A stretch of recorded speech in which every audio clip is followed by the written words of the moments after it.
काही कालावधीपूर्वी आपण एकत्रित जमलो होतो। याच व्यासपीठावरून अनेक मान्यवरांनी आपणाला विचाराचं धन देण्याचं काम केलं। देशातले आणि राज्यातले अनेक मान्यवर या ठिकाणी आपल्या सर्वांच्या समोर मार्गदर्शनासाठी आलेले। त्यात थोडीशी अधिक भर करून आपण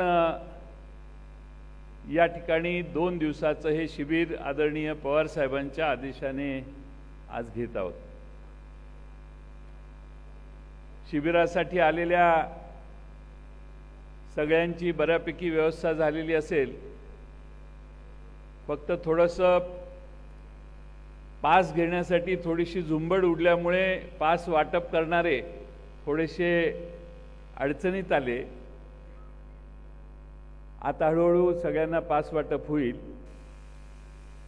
पण आपल्या सर्वांना माझी विनंती सुरुवातीलाच आहे की बाहेर बोर्ड लावलेले आहेत, लंच नंतर बोर्ड बघा आणि आपण ज्या ठिकाणी जाऊन बसणं आवश्यक आहे त्या ठिकाणी आपण जाऊन दुपारच्या वेळी बसाल असा मला विश्वास आहे।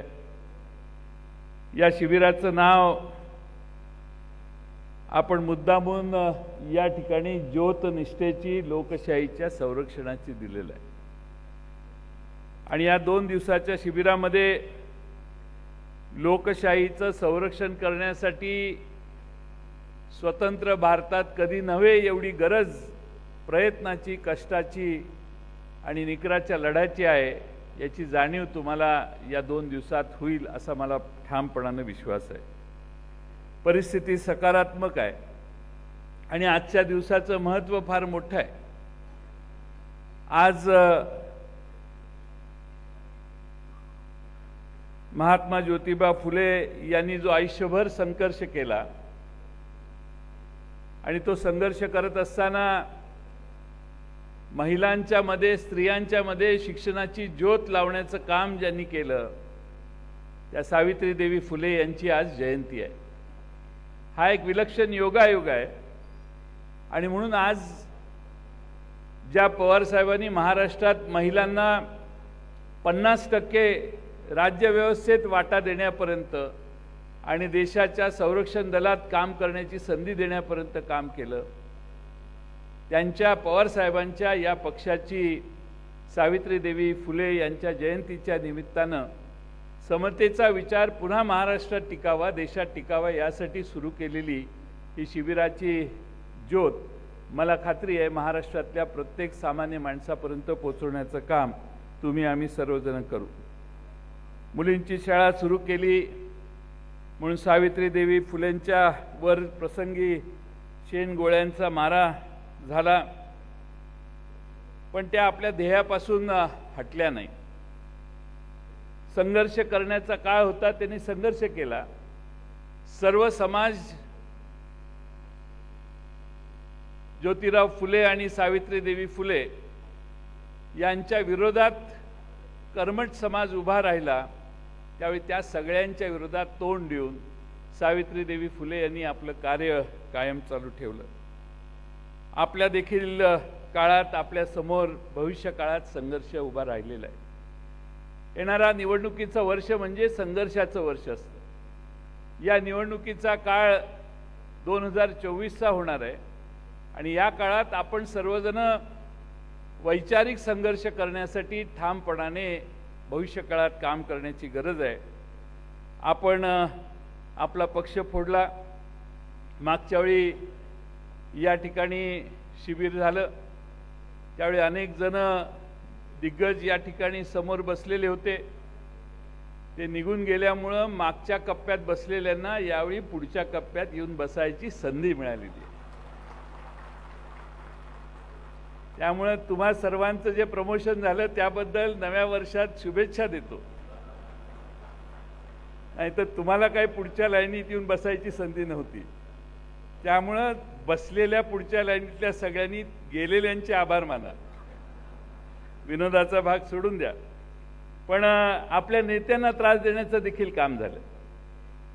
अनिल देशमुख साहेबांच्या सारख्या नेतृत्वाला तुरुंगात जाण्याची वेळ आली।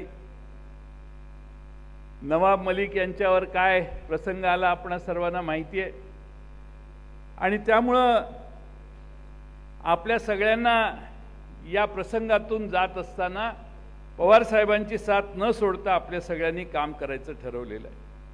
आम्ही शाहू फुले आंबेडकरांचा विचार मांडतो। पवार साहेबांनी तर उभ्या आयुष्यात हा प्रयत्न केला आणि हा प्रयत्न करत असताना ज्या छत्रपती शिवाजी महाराजांनी आपल्या सगळ्यांच्या स्वाभिमानाची ज्योत पेटवली, ज्या महात्मा ज्योतिराव फुले आणि क्रांतिज्योती सावित्रीदेवी फुले यांनी ज्ञानाची ज्योत पेटवली, छत्रपती शाहू महाराजांनी समतेची ज्योत पेटवली आणि पुण्यश्लोक अहिल्यादेवी होळकर यांनी अस्मितेची ज्योत आपल्या मनात पेटवली, या सर्व महापुरुषांचा आदर्श घेऊन डॉक्टर बाबासाहेब आंबेडकरांनी घटनेची चौकट आखली।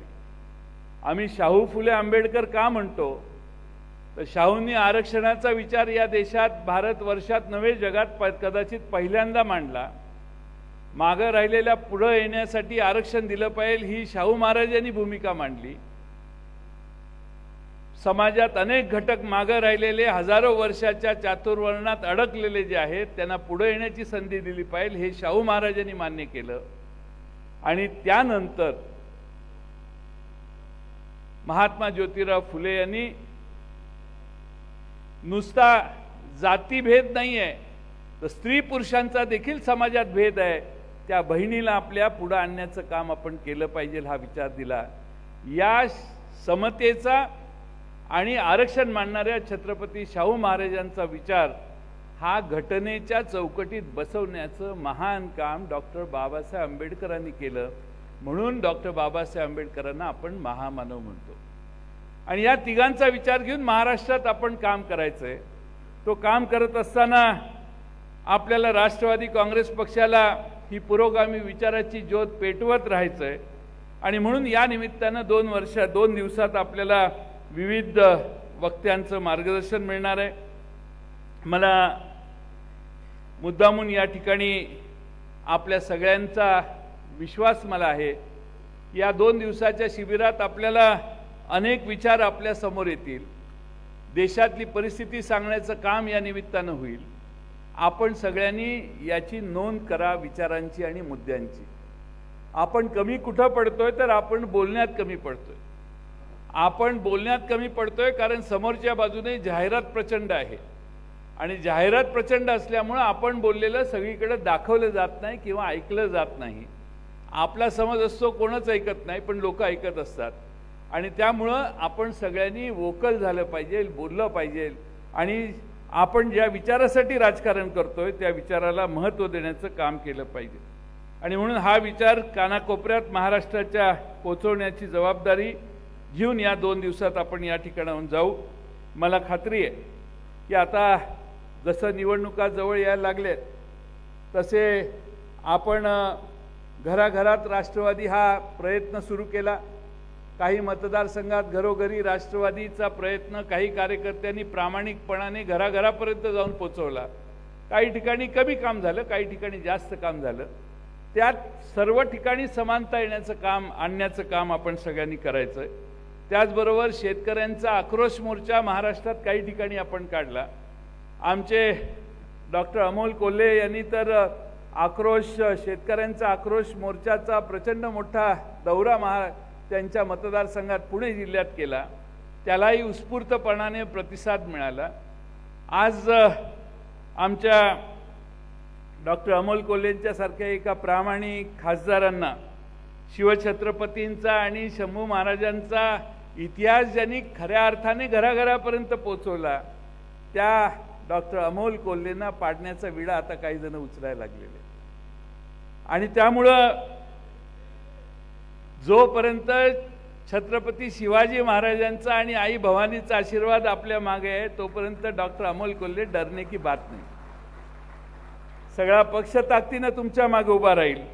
आणि म्हणून आपण या निवडणुका जात असताना आपला कार्यकर्ता विचारावर आधारित राहिला पाहिजे। पवार साहेबांनी हा पक्ष एका वैचारिक भावनेतून निर्माण केला पण फार काळ आम्ही सत्तेत राहिल्यामुळं विचारांकडे दुर्लक्ष झालं आणि सत्तेकडे जास्त आपलं लक्ष गेलं. सत्तेत असताना विचारावर जोर द्यायला पाहिजे ही भावना आमच्या मनात कमी प्रमाणात शिवली आणि त्यामुळं विचार काय आहेत हा विचार न घेता काही लोक दुसऱ्या विचाराकडे आमच्या पक्षातून गेली. पण आपण मात्र सगळे पवारसाहेबांना साथ देत ठामपणानं आज या ठिकाणी काम करताय. आपलं काम इतरांपेक्षा सोपं आहे. आपल्याला फार यंत्रणेची गरज नाही. आपण सत्तेत बसणाऱ्यांच्या चुका काय आहेत, देशातली महागाई, देशातली बेकारी, देशातल्या ज्या घटना मागच्या काळात घडल्या त्याच्यावर लक्ष केंद्रित करून लोकांना त्याची समज देण्याचं काम आपण जर केलं तर मला वाटतं की सत्ताधाऱ्यांच्या चुका जनतेसमोर मांडल्या तर जनता सुज्ञ आहे. जनता आपला निर्णय घेत असते. आपण मात्र जनतेपर्यंत पोचण्यासाठी आपण सगळ्यांनी ताकदीनं काम केलं पाहिजे. फुले, शाहू, आंबेडकर यांचा विचार महाराष्ट्राने कायम स्वीकारलेला आहे. तो कधी त्यांनी टाळलेला नाही. यावेळी देखील आपल्या सर्वांच्या आशीर्वादाने हा विचार पुन्हा ताकदीनं लोकांच्यापर्यंत पोहोचवण्याचं काम आपण करू. बरेच भाषणं होणार आहेत त्यामुळे मी माझं भाषण लांबवत नाही. या ठिकाणी आपल्याला मी पासेसचं सांगितलं. जेवणाच्या वेळी पुन्हा बाहेर पासेसचं टेबल ठेवणार आहेत. ज्यांना पास मिळालेले नसतील, ज्यांनी स्वतःचा पास गडबडीत घेतलेला असेल, त्यांनी आपला जो काही पास असेल तो बाहेर जेवणाच्या वेळी टेबलं मांडली जातील त्यावेळी पासेस घ्यावेत आणि त्या कॅटेगरीच्या दालनात आपण सगळ्यांनी जाऊन बसावं अशी माझी एक विनंती आहे. आज अंगणवाडीच्या सेविकांनी मुंबईमध्ये आंदोलन पुकारलेलं आहे. आझाद मैदानात हजारोच्या संख्येनं अंगणवाडी सेविका आज सावित्रीदेवी फुले यांच्या जयंतीच्या निमित्तानं त्या ठिकाणी बसलेल्या आहेत. त्यांना देखील त्यांनी आम्हा सगळ्यांना बोलवलेलं, पण आज हे शिबिर या ठिकाणी असल्यामुळे त्यांना देखील या व्यासपीठावरून राष्ट्रवादी काँग्रेस पक्षाच्या वतीनं मी पाठिंबा देतो, त्यांच्या मागण्यांना पाठिंबा देतो. आणि त्याचबरोबर आज आपल्या सर्वांना आणखीन एक छोटीशी भेट विचाराची धन म्हणून देण्याचं काम आम्ही करणार आहोत. करता करविता कार्यकर्ता म्हणून विकास लवांडे यांनी एक पुस्तक लिहिलेलं आहे आणि सर्व स्तरातील कार्यकर्त्यांना हे पुस्तक उपयुक्त आहे. जवळपास 40 विषय त्यात मांडण्यात आलेले आहेत आणि 240 पानाचं हे पुस्तक आहे. सर्व शिबिरातील पक्षामार्फत हे उपलब्ध करून देण्यात आलेलं आहे.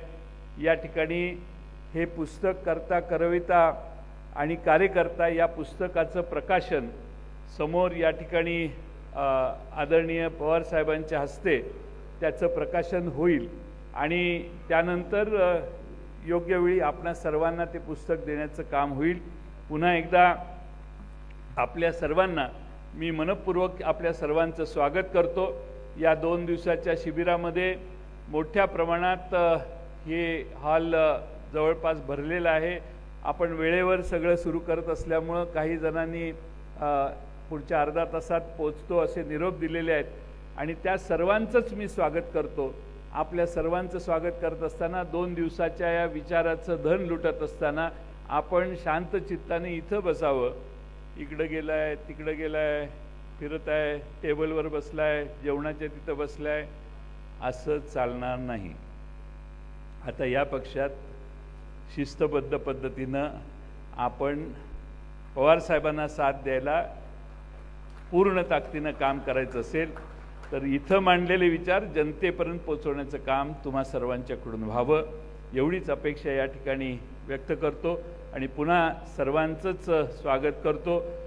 सगळ्या VIP मान्यवर नेत्यांनाही माझी विनंती की पूर्ण वेळ शिबिरात आपण सगळ्यांनी बसायचं आहे आणि या ठिकाणी जाताना किती शिल्लक राहिले याची नोंद ठेवायची व्यवस्था आपण केलेली आहे. त्यामुळे जाताना संध्याकाळी पवारसाहेबांचं भाषण संपताना आपण जाताना नोंद करून जायचं आहे, म्हणजे सगळा विचार ऐकण्याच्यासाठी सगळे आपण होतात याची खात्री होईल. पुन्हा एकदा आपल्या सर्वांचं स्वागत करतो आणि या ठिकाणी इकडच्या बाजूला मागच्या बाजूला जेवणाची वेळ आहे, त्यावेळी इकडच्या बाजूला मागच्या वेळी आपण बहुतेक सगळे होता जेवणाची व्यवस्था केलेली आहे. त्या ठिकाणी जेवण होईल. पुन्हा वेळेत सांगितलेल्या वेळेत इथे येऊन बसा, कारण आज आपल्याला अतिशय उत्तम भाषणं होणार आहेत. वेळ कमी आहे, वेळेत आपल्याला हे सगळं करायचं आहे आणि म्हणून आपण सगळ्यांनी सहकार्य द्यावं ही विनंती करतो. धन्यवाद.